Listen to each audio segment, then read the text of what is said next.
لا حول ولا قوة إلا بالله العلي العظيم حسبنا الله ونعم الوكيل نعم المولى ونعم النصير أعوذ بالله من الشيطان اللعين الرجيم بسم الله الرحمن الرحيم حمدا لك يا ذا الجود والإحسان والفضل والطول والامتنان وصلاة وسلاما على من لا ينطق عن الهوى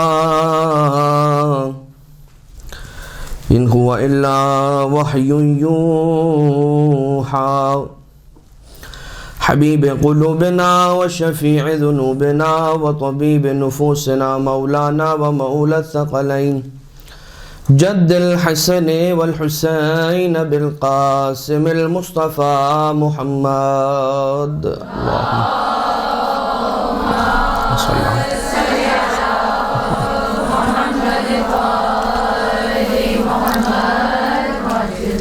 وعلى آله الذين أذهب الله عنهم الرجس وطهرهم تطهيرا اللهم صل على محمد وعلى محمد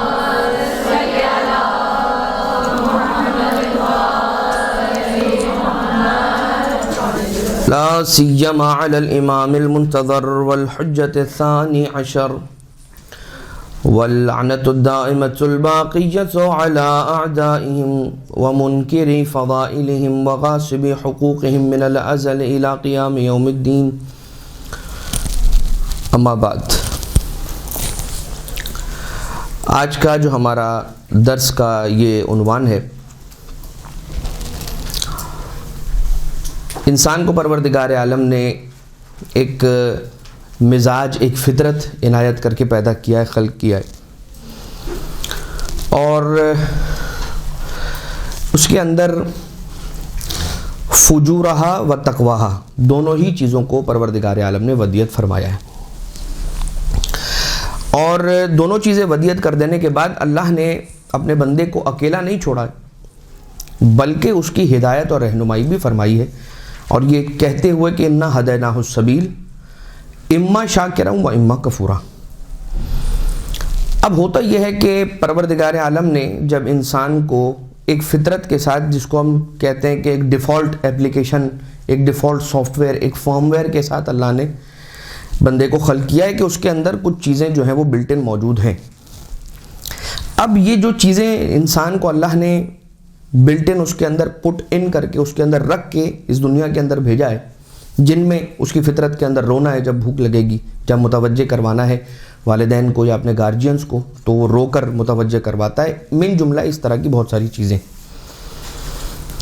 اس کے ساتھ ساتھ ترقی کا دروازہ بند نہیں ہے، اس کے لیے پروردگار عالم نے اختیار کا راستہ کھلا رکھا ہے چونکہ سورۃ النحل کے اندر غالباً آیت نمبر 76 کے اندر بسم اللہ الرحمن الرحیم واللہ اخرجکم من بطون امہاتکم لا تعلمون شیئا وجعل لکم السمع والابصار والافئدہ لعلکم تشکرون۔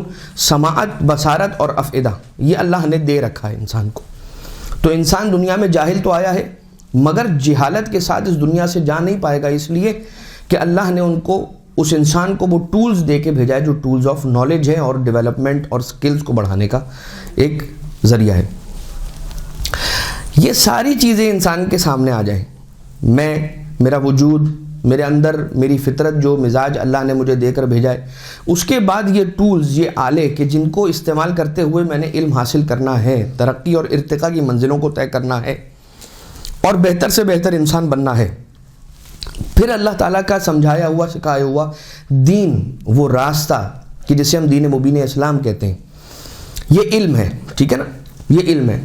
ان چیزوں سے اگر انسان دور ہو جائے، ان کے ہوتے ہوئے بھی اگر انسان راستے پر نہ آئے تو یہ کیا چیز ہے؟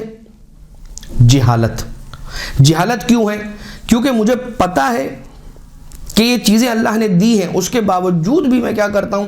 اسے استفادہ نہیں کرتا اور اس راستے پر نہیں آتا جو پروردگار عالم کی پسند کا راستہ ہے۔ جس ایک انسانی خامی کو آج ہم ڈسکس کرنا چاہ رہے ہیں، یہ ہے تو انسان کے اندر لیکن اس کا سد باب بہت ضروری ہے، اس لیے کہ اگر انسان اپنے اس نفس کی آواز کو سن کر اس راستے پر چلتا رہے گا تو یقیناً پروردگار عالم کی اطاعت سے دور ہو جائے گا. نہ فقط یہ کہ اطاعت سے دور ہو جائے گا، بلکہ جو چیزیں اللہ نے اسے دے رکھی ہوں گی نا، کبھی اسے توفیق مل گئی لیکن اگر وہ یہ کام کر لے گا تو اس توفیق سے دور ہو جائے گا. کبھی نیکی کر لی اس نے، اب اگر یہ کام کر لے گا تو وہ اس نیکی سے دور ہو جائے گا. وہ خامی، وہ برائی کیا چیز ہے؟ خود پسندی. عجب اسے کہتے ہیں، عربی زبان کے اندر اسے کہتے ہیں عجب، عین جیم با. خود پسندی، ناز کرنا جسے ہم کہتے ہیں، ناز کرنا، اپنی عبادت پہ ناز کرنا، اپنی اطاعت پہ ناز کرنا، اپنے حج پہ ناز کرنا، اپنے روزے پہ ناز کرنا، اپنی نماز پر ناز کرنا. اور اس کی بڑی مثالیں ہمارے سامنے ہیں اور عجیب و غریب مثالیں ہیں ہمارے سامنے. خود بعض اوقات کچھ عبادت گزار ساری زندگی عبادت کرتے ہیں اور آخر میں آ کے یہ کہتے ہیں کہ تمہیں پتہ ہے میں کتنا بڑا عبادت گزار ہوں، تمہیں پتہ بھی ہے کہ تم بات کس سے کر رہے ہو. تو یہ چیزیں ہوتی ہیں عجب اور خود پسندی کی علامتیں. لیکن اس کا آغاز ہم یہاں سے کرنا چاہیں گے کہ خود پسندی چیز ہے کیا. آپ اس بات کو جو ہم نے مقدمہ بنایا ہے نا، اس مقدمے کو اپنے ذہن کے اندر رکھیے گا تاکہ ہم ایک کچھ تھوڑی ہی دیر کے بعد انشاءاللہ ایک نتیجے تک پہنچنے والے ہیں درمیان درس میں. سب سے پہلی کیا چیز ہے؟ خود پسندی کیا ہے کیا خود پسندی؟ نمبر 1، اپنے آپ کو بے عیب تصور کرنا. نمبر 2، تھوڑے سے کمال کے بعد اسے بہت بڑا اور بہت زیادہ سمجھنا. کمال انسان کے وجود سے سرزد ہو رہا ہے، مثال کے طور پہ عبادت کی صورت میں، مثال کے طور پہ خیر کی صورت میں، مثال کے طور پہ اچھائی اور نیکی کی صورت میں. کسی کو اپلفٹ کر دیا آپ نے، کسی کو آپ نے بہتر حالت کے اندر آپ اسے لے آئے، اس کے ساتھ نیکی کر دی، لیکن وہ تھوڑا سا ہی کمال ہے بھیا، لیکن آپ اسے کیا سمجھیں؟ بھائی بہت بڑا کام کر دیا ہم نے اور اب سکون سے ٹک لگا کر بیٹھ جاؤ، ساری زندگی کے لیے یہی ایک کام کافی ہے ہمارا. نمبر 3، اس کیے ہوئے کام کو اپنا کیا ہوا کام سمجھنا اور اللہ کا عطیہ نہ سمجھنا. یعنی اللہ کو مائنس کر کے مائنس اللہ کرتے ہوئے ذاتی کمال سمجھنا، اسے یہ ہے خود پسندی. مثال کے طور پر انسان عبادت کرتا ہے اور عبادت کرنے کے بعد یہ سوچے کہ یہ عبادت میں نے خود کی ہے، اپنی ذاتی صلاحیت کے بلبوتے پہ کی ہے اور یہ توفیق پروردگار عالم کی جانب سے نعوذ باللہ من ذالک نہیں تھی. یہ تو بھائی میں اٹھ گیا، میں نے صبح کو ٹھنڈی جو رات تھی اس کے اندر میں نے کمبل کو ہٹایا اور میں اس گرم بستر سے باہر آیا اور میں نے ٹھنڈے پانی سے وضو کیا اور تھر تھراتے ہوئے جو ہے وہ میں نے کپ کپاتے ہوئے میں نے اللہ اکبر کہہ کے نماز پڑھی اور وغیرہ وغیرہ، پورا ان سو آن اینڈ سو فورتھ. کیا انسان سمجھے گا کہ یہ میں نے کیا؟ یہ خیال آ جانا کہ یہ میرا کتنا بڑا کمال ہے، الحمدللہ میرا شمار اب عبادت گزاروں میں، میرا شمار بھی ان لوگوں میں. ہاں یہ چیز ہے خود پسندی، عجب، اپنے آپ کو بڑا سمجھنا اور اس عبادت کو سے اپنے آپ کو بہت عظیم المرتبت سمجھنا انسان کو، یا اپنی کمزوری کو بھول جانا.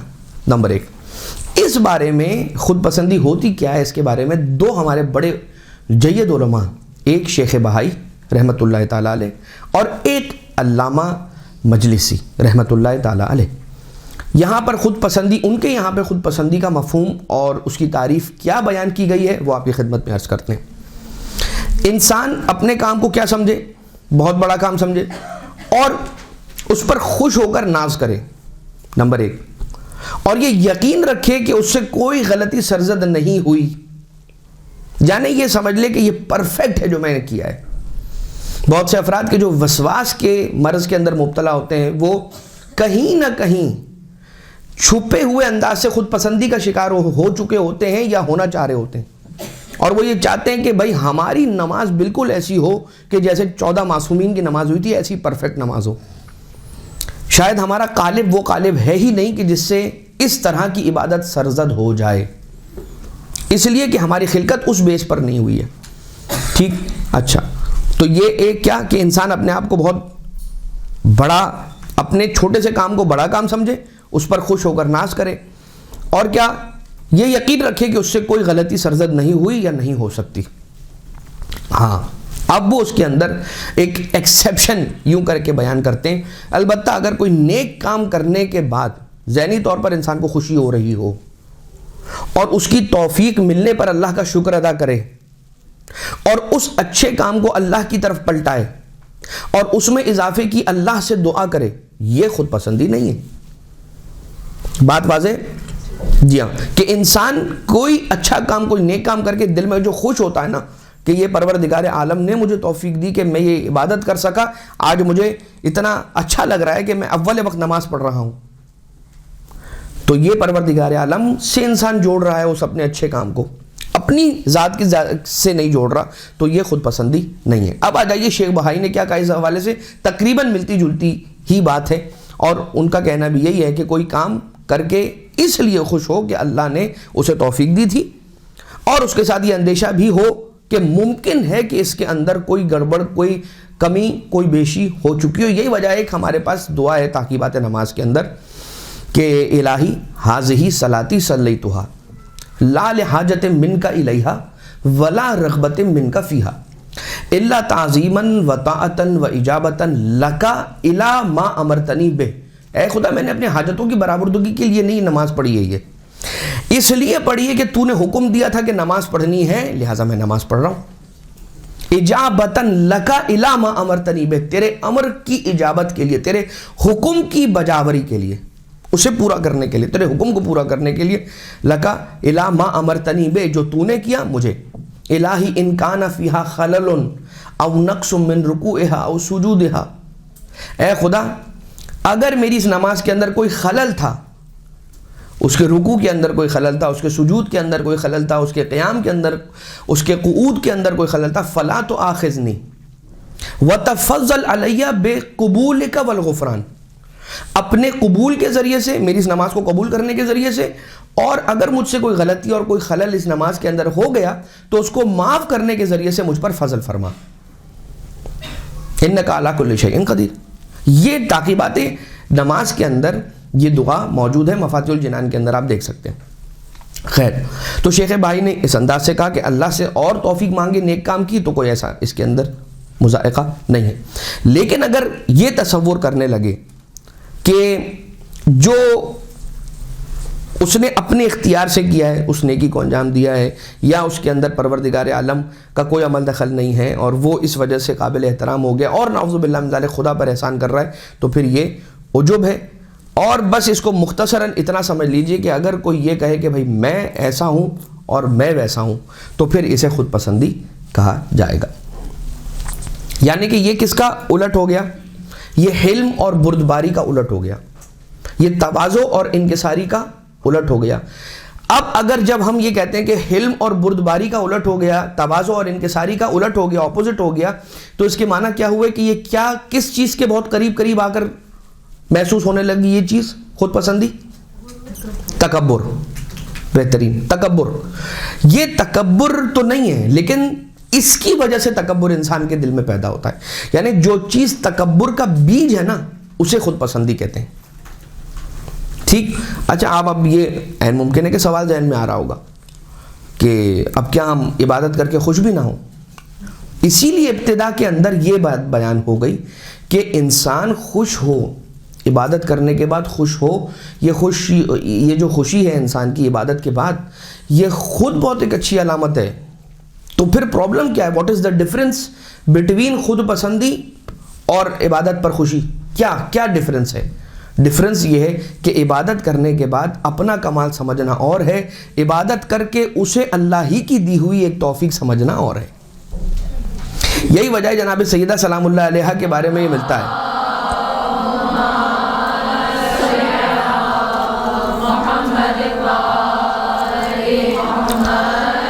یہ ایک انڈرسٹوڈ اور ایک طے امر ہے کہ بغیر اہل بیت اطہار علیہم السلام سے اپنی کسی بات کو جوڑے ہماری بات آگے بڑھ ہی نہیں سکتی۔ مدینہ منورہ کے اندر فجر کا وقت ہوا، لوگوں کے دیواروں سے سفید رنگ کا نور نکلنے لگا، لوگ اچانک سے ایک مرتبہ جاگ گئے، بیدار ہو گئے، جو نہیں اٹھنا چاہ رہے تھے وہ بھی اٹھ گئے اور رسالت مآب کے پاس گئے مسئلہ لے کر، اور جب گئے تو دیکھا کہ اور بھی افراد ہیں۔ پتہ چلا کہ پورے مدینے کے اندر یہ ہو رہا ہے کہ وقت فجر جو ہے وہ ہر ایک مدینہ کے رہنے والے شخص کے گھر کی دیوار سے سفید رنگ کا نور طلوع ہو رہا ہے۔ رسالت مآب نے ساروں کو کہا کہ جاؤ اگر دیکھنا چاہتے ہو کہ اس نور کا مرکز کیا ہے، منبع کہاں ہے، کہاں سے یہ نور طلوع ہو رہا ہے، تو جاؤ اس دروازے پر.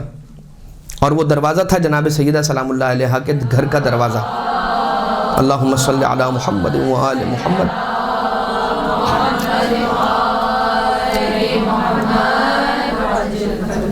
پھر ظہر کا وقت آیا اور ظہر کے وقت زرد رنگ کا نور طلوع ہوا.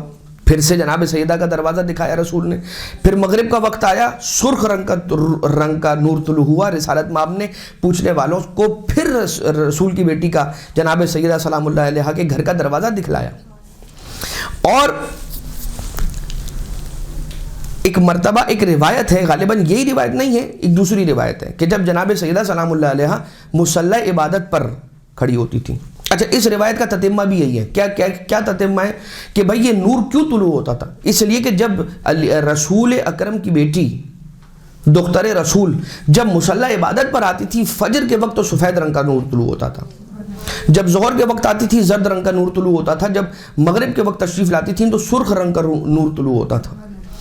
اور اس نور کی ایک لڑی جناب سیدہ سلام اللہ علیہا کے گھر کی چھت سے جڑتی تھی آسمان تک جا کے. تو اب یہ کہنا آسان ہے نا کہ ہم کون ہیں اور اہل بیت کون ہیں. ہمارا تقابل اہل بیت سے بھلا کیسے ہو سکتا ہے؟ کہاں ہے؟ کہاں کی بات ہے کہ ہم اپنا تقابل اہل بیت سے کریں؟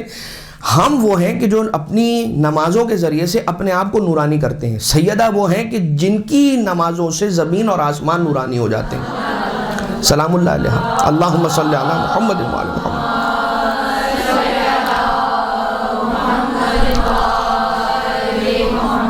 اچھا، خود پسندی جہالت کی قسموں میں سے بھی ایک قسم ہے، جہالت کی اقسام میں سے ایک قسم ہے خود پسندی. ٹھیک ہے، بہت آسانی کے ساتھ ہم یہ کہہ سکتے ہیں کہ یار تم نے ایک تو عبادت بھی کی، اس کے بعد اللہ پہ احسان کیا کیا عبادت کر کے. جب انسان عبادت کر کے اللہ پہ احسان کرتا ہے نا، یا اس میں یہ فیل آتی ہے، اس کے اندر یہ احساس پیدا ہوتا ہے کہ یار کیا کمال کہ آج میں نے عبادت کی، بھائی واہ مزہ آ گیا، یہ اللہ پر احسان کرنے کے جیسا ہے. اچھا خیر، اب روایتوں میں کیا ہے میں وہ کہتا ہوں، اپنی جانب سے کیا میں عرض کروں. بس ایک بات اس کی روایتیں بیان کرنے سے پہلے میں آپ کی خدمت میں عرض کرتا ہوں. جہل کی دو بڑی قسمیں ہیں، ایک ہے جہل بسیط، ایک ہے جہل مرکب. ٹھیک، منطق جنہوں نے پڑھ رکھی ہوگی ان کو یہ ٹرمینالوجیز معلوم ہوں گی. اس کو اگر سمپلیفائی کر کے بیان کیا جائے کہ کیا ہوتا ہے جہل بسیط اور کیا ہوتا ہے جہل مرکب، تو آسان ترین الفاظ میں یہ کہا جا سکتا ہے کہ دو طرح کے جاہل ہوتے ہیں. ایک وہ جاہل ہوتا ہے کہ جو جانتا ہے کہ میں جاہل ہوں، اور دوسرا ایسا جاہل ہوتا ہے کہ جو یہ بھی نہیں جانتا کہ میں جاہل ہوں. اب ان دونوں میں سے کون سا بڑا جاہل ہوا؟ دوسرا والا بڑا جاہل ہوا، جو یہ بھی نہیں جانتا کہ میں جاہل ہوں. بیچارہ اتنا بڑا جاہل ہے. ایک تو جاہل ہے، اس کے بعد اس بارے میں بھی جاہل ہے کہ نہیں جانتا کہ جاہل ہے. ٹھیک، اس کے لیے فارسی کا ایک شعر ہے، دو مصرے: آن کس کے نداند و ندانت کے ندانت، در جہل مرکب ابد الدہر بماند. کہ جو نہیں جانتا اور نہیں جانتا کہ نہیں جانتا، وہ جہل مرکب کے اندر ہمیشہ ہمیشہ کے لیے پڑا رہ جاتا ہے. اچھا، اب فرق کیا ہوتا ہے؟ میں اسے خود پسندی تک پہنچانا چاہ رہا ہوں نا جہل مرکب کو. تو کیسے؟ ایک شخص جو جاہل ہے، آپ اس کو جا کر کہیں گے نا کہ یار یہ ایک جہالت کا کام آپ سے ہو گیا ہے، مجھے اندازہ ہے کہ یہ غلطی سے نادانی سے ہوا ہے. وہ کہے گا کہ یار آپ کا بہت شکریہ کہ آپ نے میری رہنمائی کی، آپ نے مجھے بتا دیا، میں تو آپ کا احسان مند ہوں، آپ میرے محسن ٹھہرے. ایک مرتبہ آپ جا کر جب کسی سے کہتے ہیں کہ تم نے یہ کام ایسا کیا، یہ ایسا نہیں ایسا ہے، کہتے تم جانتے ہو میں کون ہوں؟ تمہیں پتہ ہے کہ میں ماہ رجب، شعبان، ماہ رمضان 3 مہینے مسلسل روزے رکھتا ہوں، تمہیں پتہ ہے؟ تم یہ 3 مہینے مسلسل روزے رکھتے ہو، یہ اس بات کی دلیل ہو ہی نہیں سکتا کہ تم سے غلطی نہیں ہو سکتی. ٹھیک ہے، یہ کیا کر رہا ہے؟ خود پسندی کر رہا ہے. مگر کس وجہ سے خود پسندی کی راہ پر چڑھ گیا، چل پڑا؟ کیوں؟ جہل مرکب کی وجہ سے. اسے پتہ ہی نہیں ہے کہ یہ جو اس نے کیا ہے دراصل اس کی اپنی حیثیت اور اپنی وقت کیا ہے. ایک بندہ خدا، ایک اللہ کے ایک غلام کی حیثیت کیا ہوتی ہے وہ اسے نہیں پتا. اللہ کا اپنے آپ کو غلام سمجھتا کب اس نے اپنے آپ کو اللہ کا آقا ماننا شروع کر دیا، اسے معلوم ہی نہیں ہوا، اسے پتہ ہی نہیں چلا۔ مولا کائنات علیہ السلام کا وہ جملہ یاد رکھیے گا کہ میں تم سے کہتا ہوں کہ آؤ تو تم کہتے ہو کہ گرمی بہت ہے، جنگ پر جا رہے ہیں یا کسی امر کی طرف مولا کائنات علیہ السلام چل پڑ رہے ہیں، تو مولا نے جب بلایا مدد کے لیے تو کہا کہ ابھی بہت گرمی ہے، جب گرمیاں ختم ہوں گی پھر آئیں گے، پھر بلایا تو کہا ابھی بہت سردیاں ہیں، جب یہ سردیاں تو مولا کائنات علیہ السلام کا ایک جملہ ہے، آقا فرماتے ہیں کہ کبھی کبھار مجھے ایسا لگتا ہے کہ میں تمہارا نہیں بلکہ تم میرے آقا ہو یا میرے امام ہو یا جو کچھ بھی۔ تو اب یہاں جہل مرکب، دراصل خود پسند انسان کیا ہوتا ہے، ایک ایلیوژن کے اندر، ایک خام خیالی کی دنیا کے اندر زندگی گزار رہا ہوتا ہے، ناواقف ہوتا ہے، اور اس بات سے بھی ناواقف ہوتا ہے کہ وہ ناواقفیت کا شکار ہے۔ ٹھیک ہے، مولا امیر المومنین حضرت حلال مشکلات علیہ السلام یہ ارشاد فرماتے ہیں وَإِذَا زُكِيَ أَحَدٌ مِّنْهُمْ خَافَ مِمَّا يُقَالُ لَهُ وَيَقُولُ، کہ جب بھی تم میں سے یا ان لوگوں کی، کن کی نشانی بتا رہے ہیں مولا؟ مومنین کی اور متقین کی نشانیاں بتا رہے ہیں، ان میں سے ایک مولا کا نہج البلاغہ کے اندر خطبہ نمبر 191، اس کا یہ ایک چھوٹا سا اقتباس ہے 2 یا 3 لائنوں کا۔ وَإِذَا زُكِيَ أَحَدٌ مِّنْهُمْ خَافَ مِمَّا يُقَالُ لَهُ وَيَقُولُ أَنَا أَعْلَمُ بِنَفْسِي مِنْ غَيْرِي وَرَبِّي أَعْلَمُ مِنِّي بِنَفْسِي، جب ان لوگوں کی کوئی آ کے تعریف کرتا ہے کسی بھی حوالے سے تو وہ یہ کہتے ہیں کہ بھائی مت کرو میری تعریف، اس لیے کہ اپنے آپ کو میں تم لوگوں سے زیادہ بہتر جانتا ہوں، مت کرو میری تعریف۔ ٹھیک، وَرَبِّي أَعْلَمُ مِنِّي بِنَفْسِي، اور میرا رب تو جو میں اپنے بارے میں جانتا ہوں نا، اس سے بھی زیادہ میرا رب میرے بارے میں جانتا ہے۔ تو وہ بے چین ہو جاتے ہیں، خافا مما یقال لہو، خوف میں آ جاتے ہیں اس چیز سے کہ جو ان کے بارے میں کہا جاتا ہے۔ ہمارے ہاں کیا کہا جاتا ہے؟ ارے نہیں یہ تو اللہ کا کرم ہے، ارے نہیں بس اللہ کا شکر ہے، ارے نہیں بس ارے نہیں کیا بھائی آپ کہیں۔ مولا کائنات نے ارشاد فرمایا کہ ان کی نشانی یہ ہے کہ چپ کر کے اپنی تعریف سنتے نہیں رہتے ہیں بلکہ خوف میں مبتلا ہو جاتے ہیں۔ اچھا، دل کی کیفیت ہے خوف، یہ صرف ظاہری زبانی خوف نہیں ہے۔ خاف مما یقال لہو، وہ خوف میں آ جاتے ہیں اس بارے میں جو ان کے بارے میں کہا جا رہا ہوتا ہے۔ وَيَقُولُ، اور وہ یہ کہتے ہیں کہ انا عالم بنفسی من غیری، کہ میرے غیر جتنے بھی ہیں تم سب سے زیادہ میں اپنے آپ کو جانتا ہوں، تم رہنے دو، یہ تعریف نہ کرو، میں اپنے آپ کو زیادہ جانتا ہوں بھیا، اور جتنا میں جانتا ہوں نا اپنے آپ کو اس سے زیادہ میرا رب مجھے جانتا ہے۔ اللہم لا تؤاخذنی مما یقولون، اے خدا میرا اس بات میں مؤاخذہ نہیں کرنا کہ یہ جو میرے بارے میں کہہ رہے ہیں نا، یہ جو میری تعریف کر رہے ہیں، کم من ثناء جمیل لست اہلا لہ نشرتا، کتنی ایسی جمیل ثنائیں تھیں، کتنی ایسی اچھی تعریفیں تھیں کہ لست اہلا لہ، جس کا میں اہل نہیں تھا، نشرتا، اے خدا تو نے نشر کر دی، میں اہل نہیں تھا لیکن تو نے نشر کی۔ تو ایسی کوئی بات اگر کوئی لے کر آتا ہے نا کسی ایسے اچھے ایک مومن ایک متقی کے سامنے، مولا کائنات علیہ السلام ارشاد فرماتے ہیں وہ خوف کرتا ہے اور وہ کہتا ہے کہ بھائی اپنے نفس کو میں تم سب سے زیادہ جانتا ہوں اور مجھ سے زیادہ میرا رب جانتا ہے، اے خدا اس بات پر جو انہوں نے میرے بارے میں کہی ہے تو مجھے مت پکڑنا، یہ وہ کہہ رہے ہیں، میں نے نہیں کہا ہے۔ وَجْعَلْنِي أَحْسَنَ مِمَّا يَظُنُّونَ، اور جیسا وہ مجھے سمجھتے ہیں نا، جتنا اچھا وہ مجھے سمجھتے ہیں، مجھے اس سے بھی زیادہ بہتر بننے کی توفیق نصیب فرما۔ یہ مولا کائنات علیہ السلام ارشاد فرماتے ہیں۔ اب یہ کتنا خطرناک فعل ہے خود پسندی۔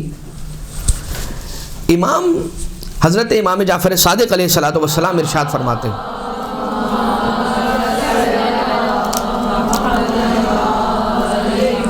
مولا ارشاد فرماتے ہیں ان اللہ علم ان الذنب خیر للمؤمن من العجب، کہ ایک مومن اگر گناہ کرتا ہے نا تو یہ اس کے عجب کرنے سے زیادہ بہتر ہے۔ مطلب وَلَوْلَا ذَلِكَ مَبْتَلَى مُؤْمِنٌ بِذَنْبٍ أَبَدًا، اگر ایسا نہ ہوتا تو مومن کبھی بھی گناہ میں پڑتا ہی نہیں۔ اس کے معنی کیا ہوئے؟ مومن جب گناہ کر لیتا ہے تو گناہ کر کے کیا کرتا ہے؟ فوراً پشیمانی ہوتی ہے۔ اور عجب کیا ہے؟ عجب ہوتا ہی نہیں ہے مگر یہ کہ کسی نیک کام پہ، تو مولا امام صادق علیہ السلام کیا فرما رہے ہیں کہ ایک شخص کا گناہ کرنا بہتر ہے، مومن کا گناہ کرنا اس کے عجب کرنے سے بہتر ہے. مطلب عجب سیلف پریزنگ ایک شرعی حدود کے اعتبار سے کہا جا رہا ہے. ہر سیلف پریزنگ کی بات نہیں ہو رہی، خاص طور سے اس وقت کہ جب کوئی مائنس اللہ کانسیپٹ آ جائے، یا کوئی اپنی عبادتوں کے بارے میں آ جائے، یا خود یعنی استقلال اور مستقل چیز انسان اپنے آپ کو انڈیپینڈنٹ سمجھنے لگے. تو ان اللہ علم ان الذنب خیر للمؤمن من العجب، کہ اگر کسی مومن سے گناہ ہو جاتا ہے نا، یہ اچھی حالت ہے اس کی، یہ پھر بہتر ہے کس سے؟ عجب سے. کیوں؟ اس کو بہت ڈیٹیل کے اندر کتابوں کے اندر اس حدیث کو ڈسکس کیا گیا. خود پسندی کا جو گناہ ہے نا، یہ گناہ قلب ہے، اور جو ذنب ہے یا ذنوب ہے وہ گناہ اعضاء ہیں، اعضاء و جوارح ہیں. اچھا، اب اس سے ہوگا کیا؟ امام علیہ السلام مزید ارشاد فرماتے ہیں کہ من دخلہ العجب ہلک، جس میں عجب داخل ہو گیا وہ سمجھ لیجیے ہلاک ہو گیا. میں اس کی چھوٹی سی دنیاوی اگزامپل دے دوں آپ کی خدمت میں. ایک انسان ہے، ایک کلاس کے اندر بیٹھتا ہے، آہستہ آہستہ اس میں یہ خیال کسی نے انجیکٹ کر دیا یا اس میں ڈیولپ ہو گیا، خود بخود اس کے اندر آ گیا کہ میں یہاں سیکھنے کے لیے نہیں آتا، اس لیے کہ یہ جو استاد ہیں، یہ جو ہمیں سکھانے کے لیے آتے ہیں، یہ کچھ جانتے وانتے نہیں ہیں، ان کو کوئی علم نہیں ہے. یا یہ سمجھ لے کہ ان سے بڑا عالم میں ہوں، یا یہ سمجھ لے کہ مجھے کچھ سیکھنے کی ضرورت نہیں ہے، یا میں کمپلیٹ ہو چکا ہوں، جتنا مجھے سیکھنا تھا میں نے سیکھ لیا. جب انسان اس منزل پر آ جاتا ہے نا، تو پھر کیا ہوتا ہے، اس میں مزید سیکھنے کے دروازے بند ہو جاتے ہیں. آپ دیکھ لیجئے بہت سارے ایسے افراد ہوتے ہیں جن کو آپ سمجھانے کی کوشش کرتے ہیں، وہ کہتے ہیں کہ بھائی ہمیں مت سمجھاؤ. وہ آپ کو سمپل ون لائنر کہہ کے خاموش کرا دیں گے، کہیں گے بھائی سٹاپ، مجھے مت بتاؤ بھائی کہ کیا ہوتا ہے روزہ نماز. ہم 35 سال ہو گئے ہم کو نماز روزہ رکھتے ہوئے.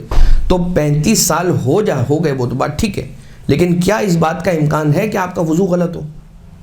کیا اس بات کا امکان ہے کہ آپ کے مخارج، تجوید یہ آپ کی غلط ہو؟ کیا کوئی اس میں سواد کی مسٹیک ہو، یا ہا کی مسٹیک ہو، یا زواد کی مسٹیک ہو، والا زوالین والی جو زواد ہے شاید اس کی مسٹیک ہو؟ کیا اس بات کا احتمال ہے یا نہیں؟ اگر اس بات کا احتمال ہے تو آپ ضرور اس کو امپروو کر سکتے ہیں. یہاں پہ کیا ہے، جس کے دل میں عجب داخل ہو گیا سمجھ لیجیے ہلاک ہو گیا. کیسے ہلاک ہو گیا بھائی؟ ایسے ہلاک ہو گیا کہ اب وہ رب ذوالجلال سے توفیق مانگے گا ہی نہیں، اس لیے کہ وہ جو کر رہا ہے اپنی سیلف صلاحیتوں اور ایبلٹیز پہ کر رہا ہے، اللہ کی توفیق سے تھوڑی کر رہا ہے. جو اللہ کی توفیق سے کرتا ہے وہ راتوں کو اٹھ کے ہاتھوں کو جوڑ کر کہتا ہے پروردگار مجھے توفیق دے دیجیے کہ میں کل کی نماز پڑھ لوں، میں اول وقت نماز پڑھ لوں، میں اپنے والدین کے ساتھ نیکی کر سکوں، میں اپنی جو ہے وہ جو ذمہ داریاں ہیں انہیں پورا کر سکوں. پروردگار تو توفیق دے گا تو ہوگا، اس لیے کہ سب کچھ کرنے کے بعد جو شکر اگر میں تیرا کر پاتا ہوں تو وہ بھی تیری توفیق ہی کے ذریعے سے، وہ نہ ہو تو میں نہیں کر پاؤں. کتنی مرتبہ ایسا ہوتا ہے کہ ہم یہ سوچتے ہیں کہ آج میں زیارت عاشورہ پڑھوں گا 100 سلام اور 100 لعن کے ساتھ، لیکن ہوتا کیا ہے، نہیں پڑھ پاتے. کیوں؟ توفیق نہیں ملی، یا کوئی ایسا کام ہو گیا جس سے توفیق سلب ہو گئی. یا کبھی ایسا بھی ہوتا ہے، آپ یہ دیکھیں کہ جو شخص مسلسل نماز پڑھنے کے لیے مسلسل جو پڑھ رہا ہوتا ہے، روز اٹھ رہا ہے نماز شب کے لیے، اس کے دل میں بھی یہ خیال آ سکتا ہے کہ الحمدللہ بھائی میں تو روز اٹھتا ہوں. میں روز اٹھتا ہوں نہیں، پروردگار عالم کا فضل ہے کہ میں روز اٹھتا ہوں. یہ اہل بیت کی نظر کرم ہے کہ میں روز اٹھتا ہوں. مثال کے طور پر میں نے کل زیارت وارثہ پڑھی، زیارت وارثہ پڑھ کے سو گیا، میری اچانک آنکھ کھل گئی. یہ کوئی 6 سال کے بعد ایسا ہوا. کیوں؟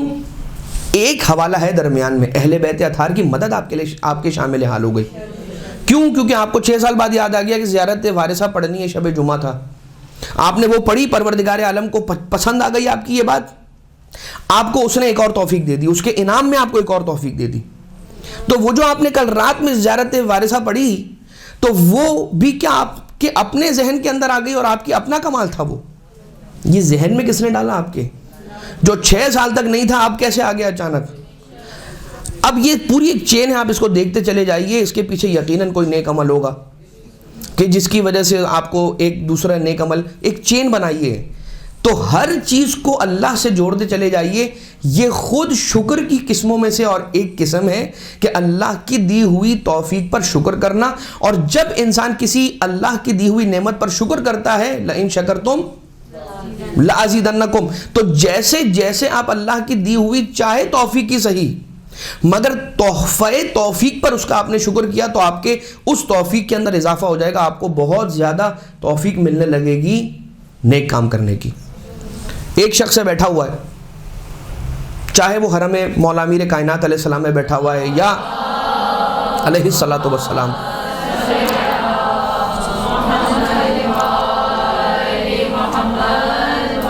اس ذہن میں خیال آتا ہے کہ مفاتیح اٹھا کے کوئی آج ایک نئی دعا پڑھتا ہوں، اور مثال کے طور پر اسے دعائے قاموس نظر آ گئی، اس نے دعائے قاموس پڑھنا شروع کر دی.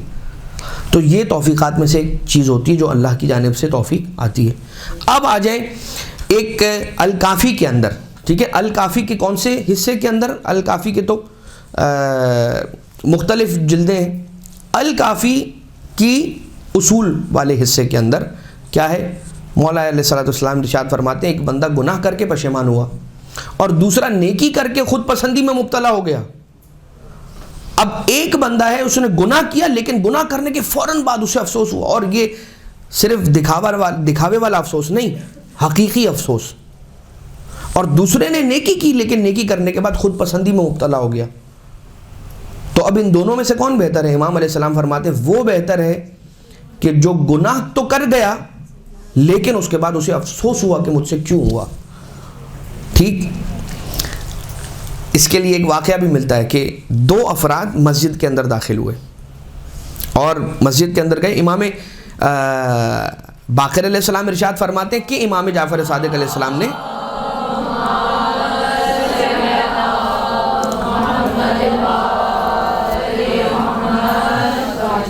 یعنی چھٹے امام علیہ السلام نے پانچویں امام علیہ السلام سے روایت فرمائی کہ دو اشخاص مسجد میں داخل ہوئے، ایک فاسق تھا ایک عابد تھا. اور جب باہر آئے ہیں تو بالکل اپوزٹ ہو چکا ہے. جو فاسق تھا وہ عابد بن گیا ہے اور جو عابد تھا وہ فاسق بن گیا ہے. تو پوچھنے والے نے پوچھا مولا کیسے؟ فرمایا کہ جب یہ فاسق تھا نا اندر گیا اتنا رویا، مسجد میں جا کے اتنا رویا اتنا افسوس کیا کہ میں کیوں فاسق ہوں، میں کیوں کرتا ہوں یہ ایسی حرکتیں. اور جب اس میں پشیمانی آئی پروردگار عالم نے اس سے محبت کرنا شروع کر دی، وہ عابد بن گیا یا ایک اچھائی کے راستے پر آ گیا. اور جو عابد تھا وہ فاسق کیسے بن گیا؟ کہ خود پسندی اس کے اندر آ گئی کہ یہ سب میں نے کیا ہوا، یہ میرا کیا ہوا، یہ پروردگار عالم کی جانب اگر اس کی نظر کرم ہماری جانب نہ ہو تو ہم ایک سانس کے بھی محتاج ہیں. ہم ہر وقت سانس لیتے ہیں یعنی انہیل کرتے ہیں ایکسہیل کرتے ہیں، انہیل کرتے ہیں ایکسہیل کرتے ہیں نا، سانس اندر لیتے ہیں پھر نکالتے ہیں سانس اندر. یہ کوئی ایسا ایک مرحلہ کہ جس وقت انسان کا دم نکلنے والا ہوتا ہے وہ اندر جو گئی ہوئی ہوتی ہے سانس وہ اندر ہی کے اندر رہ جاتی ہے، اور جو باہر نکلتی ہے اس کے بعد وہ پھر دوبارہ اندر جانے کے قابل نہیں رہتی. کیا ہے پروردگار عالم نے اپنے بندے پر کتنا کرم رکھا ہوا ہے. خیر، ایک عابد کا ذکر چھٹے امام علیہ السلام فرماتے ہیں، کہتے ہیں کہ بھائی ایک عابد ہے عبادت کرنے والا، اور اس سے پوچھا کس نے؟ چھٹے امام علیہ السلام ارشاد فرماتے ہیں کس کے بارے میں؟ ایک عالم کے بارے میں. مولا ارشاد فرماتے ہیں کہ ایک عالم عابد کے پاس گیا، عبادت کر گزار کے پاس گیا، کہیں پر بیٹھ کر عبادت کرتا ہوگا، کر رہا ہوگا، کچھ ایسا ہوگا. اس سے جا کر پوچھا کہ تم نماز کیسے پڑھتے ہو؟ کہا ہم سے پوچھتے ہو کہ نماز کیسی پڑھتے ہیں؟ عجیب بات ہے کہ آج ہم سے پوچھا جا رہا ہے کہ ہم اتنے سالوں سے عبادت کرنے والے ہیں، ہم سے آج پوچھا جا رہا ہے کہ ہم اچھا. تو پھر عالم نے پوچھا یہ بتاؤ تم روتے کیسے ہو، تمہارا گریہ کیسا ہے؟ کہا کہ تم کو کیا بتائیں، جب ہم اللہ کی یاد میں روتے ہیں تو آنسو ہمارے رخسار تک پہنچ جاتے ہیں. عالم کہتا ہے کہ وائے ہو تم پر، اگر تم اپنے دل میں اللہ کی یاد رکھ کے، اس کا خوف رکھ کے ہنس لیتے نا تو وہ ہنسنا تمہارے اس رونے سے اچھا تھا کہ تمہارے دل میں اللہ کی یاد تو تھی. اب جو تم کر رہے ہو نا عبادت کے نام پہ، اس میں صرف تم ہی تم ہو، اللہ اس میں کہاں ہے؟ اس میں اللہ کہاں ہے؟ ٹھیک ہے، یہ بات ہو گئی. اب ایک بڑی انٹرسٹنگ اور ایک بہت جالب روایت ہے، وسائل الشیعہ کی کتاب الطہارت کے اندر ہے کہ اور کتاب الطہارت کے اندر بھی باب تحریم الاعجاب اس کے اندر ہے. رسول اکرم صلی اللہ علیہ وآلہ وسلم کی ایک حدیث ہے,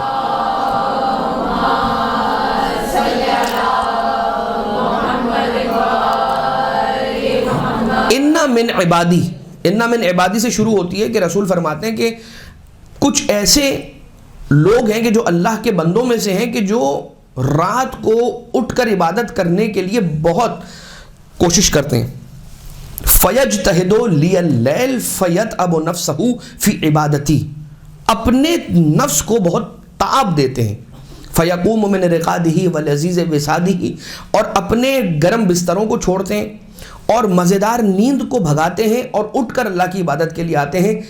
رسول کہتے ہیں کہ اللہ یہ فرماتا ہے کہ میں اپنے ایسے بندوں پر کبھی کبھار نیند کو مسلط کر دیتا ہوں اپنی محبت کے ذریعے سے. ذرا یہ سنیے کہ رسول فرماتے ہیں کہ پروردگار عالم یہ کہتا ہے کہ میں اپنے ایسے عبادت گزار بندوں پر کبھی کبھار ایسے نیند مسلط کر دیتا ہوں کہ وہ ساری رات سوتے رہ جاتے ہیں, اور یہ میری شفقت ہے ان پر. یہ اللہ شفقت کر رہا ہے ان پر. یہی تو فرق ہے ہم میں اور رسالت مآب صلی اللہ علیہ وآلہ وسلم میں. کہاں ہمارا مقابلہ ان سے ہو سکتا ہے. میں پھر یہ بات کہوں گا اس لیے کہ ابھی ہم آگے جا کے فائنلی پھر ایک بات ایسی کرنے والے, کیونکہ اب یہ بہت ہو گیا ہے ہمارے یہاں. ہمارا یہ فیشن بن گیا ہے کہ ہم کسی بھی چیز کو موازنہ کرنا چاہتے ہیں نا تو ہم جوڑتے ہیں اس کو ائمہ اطہار علیہ السلام سے. جوڑنا ہمیں ہے لیکن ایک گیپ کو ساتھ رکھتے ہوئے, مرتبے کا لحاظ رکھتے ہوئے, حفظ مراتب کے ساتھ رکھنا ہے. اچھا کیا ہے سر یہ مسائل شیعہ کی جو آپ نے حدیث بیان کی تھی اس کو دوبارہ سے کر دیجیے. جی ہاں, یہ آپ بالکل ریکارڈنگ سے بھی آپ لے سکتے ہیں اس کو. میں آپ نے فرما دیا کہہ دیا تو میں ریپیٹ کر دیتا ہوں. رسالت مآب بھی ارشاد فرماتے ہیں کہ میرے کچھ بندے ہیں, ٹھیک ہے, فَيَجْتَهِدُ لِيَ اللَّيْلِ لِيَ اللَّيَالِي فَيَتْعَبُ نَفْسَهُ فِي عِبَادَتِي, کہ وہ اپنے نفس پر بہت تاب کے ساتھ, بہت مشکل کے ساتھ اور اپنے آپ کو تھکاتے ہیں میری عبادت کے اندر اور میری عبادت کو انجام دیتے ہیں. فَيَقُومُ مِنْ رِقَادِهِ وَلَذِيذِ وِسَادِهِ, تو وہ اپنے بستروں کو چھوڑتے ہیں, گرم بستروں کو چھوڑتے ہیں اور اپنی نیند کو قربان کرتے ہیں اور اٹھتے ہیں اور مصلی پر آتے ہیں, میری عبادت کرتے ہیں. اور یہ سلسلہ ان کا چلتا رہتا ہے, کنٹینیو رہتا ہے. لیکن کچھ دن ایسے درمیان میں آتے ہیں جن میں ان پر نیند کو مسلط کر دیتا ہوں اور انہیں سلا دیتا ہوں. تو جب وہ صبح میں اٹھتے ہیں تو اپنے آپ کو کوس رہے ہوتے ہیں. میں ان کا اپنے آپ کو یہ کوسنا پسند کرتا ہوں. میں پسند کرتا ہوں کہ اگر ان سے کبھی اس طرح کی عبادت چھوٹ جائے تو وہ افسوس کریں. وہ اس چیز سے بہتر ہے. اب یہ پھر رسالت مآب ارشاد فرماتے ہیں آگے کہ اگر اللہ ان پر یہ اپنا فضل نہ کرتا, ان پر شفقت نہ کرتا اور نیند کو ان پہ مسلط نہ کرتا تو ایک ایسا وقت آتا کہ وہ خود پسندی میں مبتلا ہو جاتے کہ ہم جیسا کون ہوگا کہ جس کی نماز شب قضا ہی نہیں ہوتی.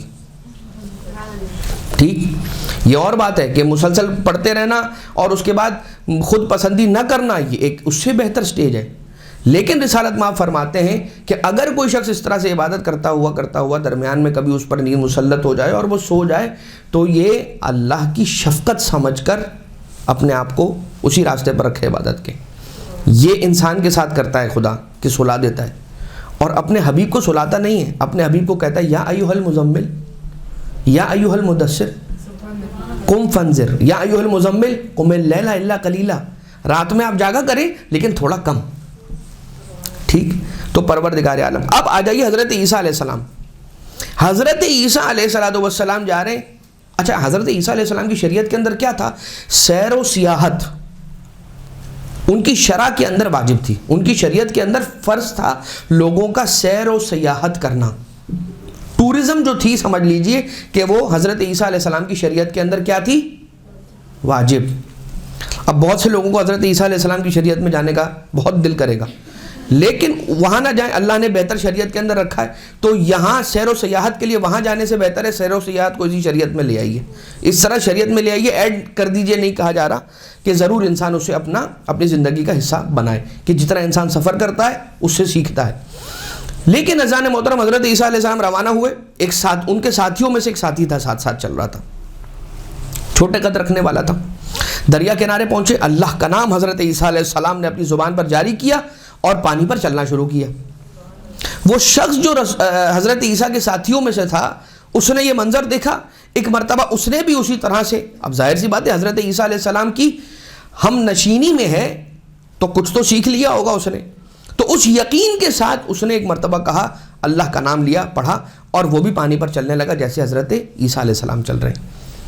اب تھوڑا آگے گئے, وہ کبھی حضرت عیسیٰ کو علیہ السلام کو دیکھتا ہے, کبھی اپنے آپ کو دیکھتا ہے, کہتا ہے بھائی یہ بھی پانی پہ چل رہے ہیں, یہ نبی خدا ہیں, اور میں بھی پانی پہ چل رہا ہوں اور میں کام بندہ ہوں, تو ان میں مجھ میں فرق کیا ہے, ان میں اور مجھ میں فرق کیا ہوا؟ اب ذرا سا کوئی ریزیمبلنس آ جاتی ہے نا, جیسے میں بھی نماز پڑھتا ہوں, علی بھی نماز پڑھتے ہیں, تو پھر مجھ میں علی میں فرق کیا ہے؟ بھائی معرفت کا فرق ہے. ہماری اور آپ کی معرفت کیا ہے؟ ہمیں مار مار کے نماز پڑھائی گئی ہے, ہمیں بڑا بڑا سمجھا کے والدین نے بچپن میں سکھایا ہے کہ پڑھو نماز بیٹا, ہمیں عادی بنایا گیا ہے نماز کا.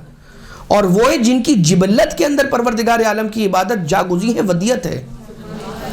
یعنی یہ تو فرق تم پوچھ رہے ہو کہ وہ بھی نماز پڑھتے ہیں میں بھی نماز پڑھتا ہوں, تو ان میں مجھ میں کیا فرق ہوا؟ تمہارا چلنا عبادت ہے, علی کا چلنا بھی عبادت ہے.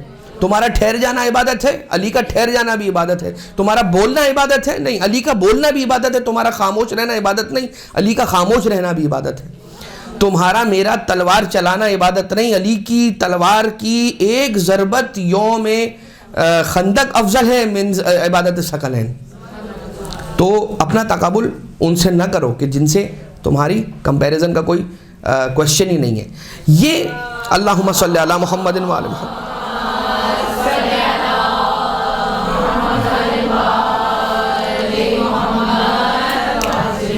بس آخری یہ تتمہ اب آپ کی خدمت میں عرض کر دیتا ہوں. امام چہارم مولا سید الساجدین علیہ السلام کی خدمت میں ان کی کثرت عبادت کو دیکھ کر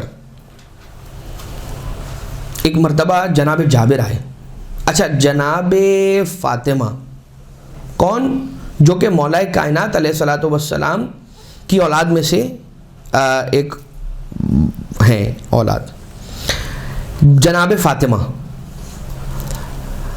ایک مرتبہ جناب جابر سے, یہ جناب فاطمہ بنت محمد سلام اللہ علیہ نہیں, ٹھیک, ایک مرتبہ کہتی ہیں کہ جائیں اور جا کر میرے بھتیجے سید سجاد بہت زیادہ عبادت کرتے ہیں, ان سے کہیے کہ کچھ عبادت میں کمی اختیار کریں, اس لیے کہ آپ کے اس انداز کو دیکھ کر ہم تڑپ جاتے ہیں.